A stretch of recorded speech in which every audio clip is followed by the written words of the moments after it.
Aujourd'hui, lundi 19 avril, nous lisons Hébreux 13, les versets 8 à 12. Jésus-Christ est le même hier, aujourd'hui et pour l'éternité.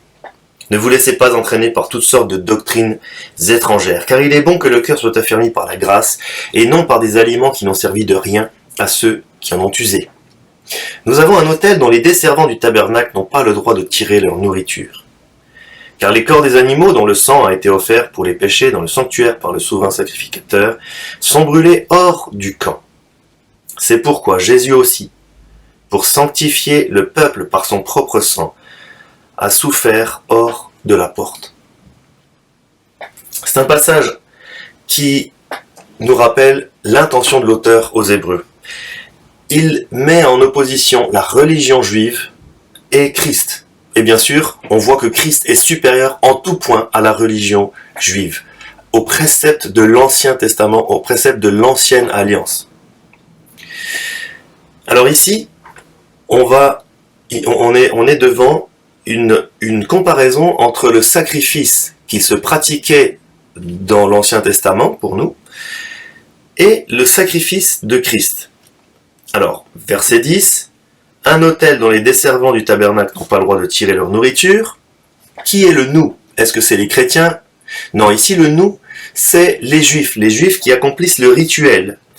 Et pourquoi est-ce qu'ils ne peuvent pas tirer du sacrifice leur nourriture? Parce que les corps des animaux sont brûlés jusqu'à un tas de cendres.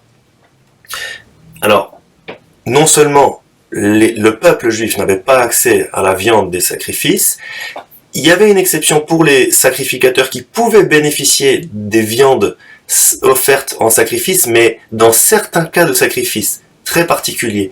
Mais ici, on parle des sacrifices expiatoires, et notamment le sacrifice, le Yom Kippour, qui était égorgé sur l'autel à l'intérieur du camp, dont le sang était porté dans le lieu très saint, mais dont le corps était brûlé maintenant à l'extérieur du camp jusqu'à ce qu'il ne reste plus rien. C'était le cas de tous les sacrifices expiatoires. Il ne restait rien, il n'y avait rien, aucune nourriture à tirer de ce corps.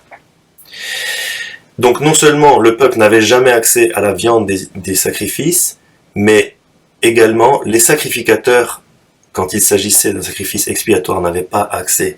Et c'est ce sacrifice expiatoire qui est comparé à celui de Christ. Christ qui lui aussi s'est offert hors de la porte. La porte, c'était l'enceinte de Jérusalem. Alors, qu'est-ce que signifiait le camp dans l'Ancienne Alliance et la porte de Jérusalem dans la Nouvelle Alliance? L'enceinte de l'Ancienne Alliance, tout ce qui était à l'intérieur était saint. Dieu avait dit, soyez saints car je suis saint. Vous serez mon peuple, mon représentant au milieu des nations. Démarquez-vous des nations. Et le sacrifice était brûlé à l'extérieur comme pour ôter le péché. Il prenait sur lui le péché et on l'ôtait, on le brûlait à l'extérieur de l'enceinte qui était saine. Et Christ, de la même manière, est sorti de l'enceinte de la ville de David, la ville de Dieu, la Jérusalem, et il a donné son corps, son sang qui a coulé pour sanctifier, pour rendre saint son peuple à l'extérieur de la ville. Alors ensuite le passage continuera, on le verra demain.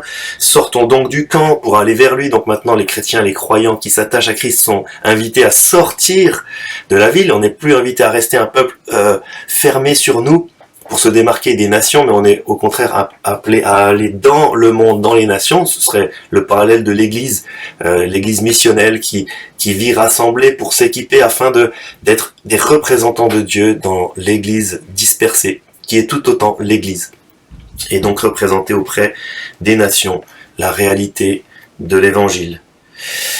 Mais ici, dans notre passage, c'est deux sacrifices qui sont comparés, qui nous amènent au verset qui précède.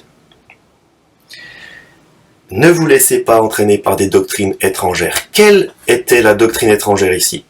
C'est la doctrine qui refuse de voir que Christ est l'accomplissement ultime des rituels mis en place par Dieu dans l'Ancienne Alliance, mais qui continue à vouloir s'attacher à ces rituels comme un moyen de salut.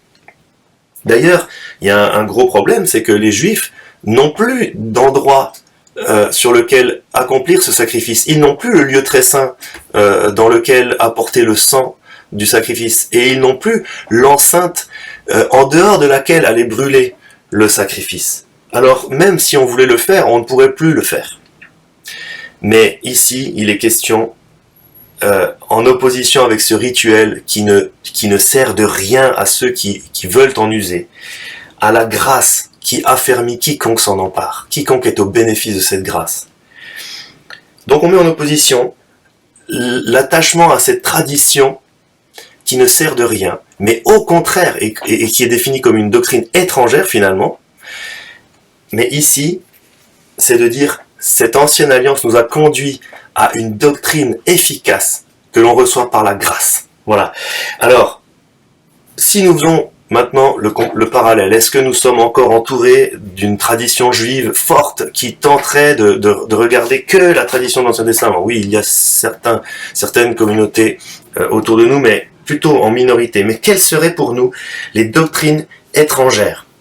Eh bien, les doctrines étrangères, ce serait tout ce qui s'oppose à Christ, à la suprématie de Christ, à voir et à considérer l'évangile de Dieu comme étant central dans notre création.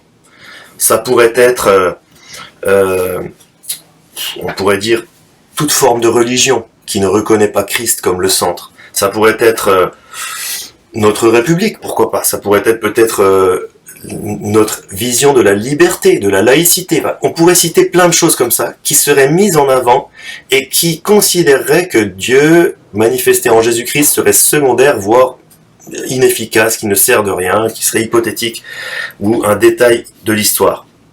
Tout ce qui s'oppose à Christ. Alors, nous croyants qui avons reçu cette révélation de la grâce de Dieu manifestée en Jésus-Christ, on est finalement appelé à être affermis, non par une pratique religieuse, mais par cette grâce. Et alors, je dirais que en pratique, maintenant que nous sommes affermis par cette grâce de Dieu manifestée en Jésus-Christ, nous pouvons vivre et tenter de vivre une correction de ce qu'est une république juste, de ce qu'est une laïcité juste, de ce qu'est la liberté selon la vision de Dieu. Et vivre cela dans notre quotidien et ainsi représenter Dieu auprès de ceux qui nous entourent.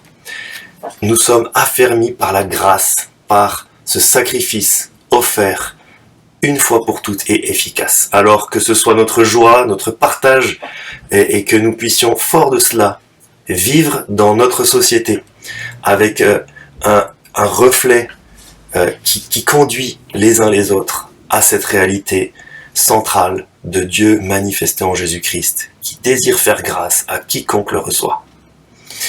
Bonne journée à chacune et à chacun, que le Seigneur Jésus vous bénisse.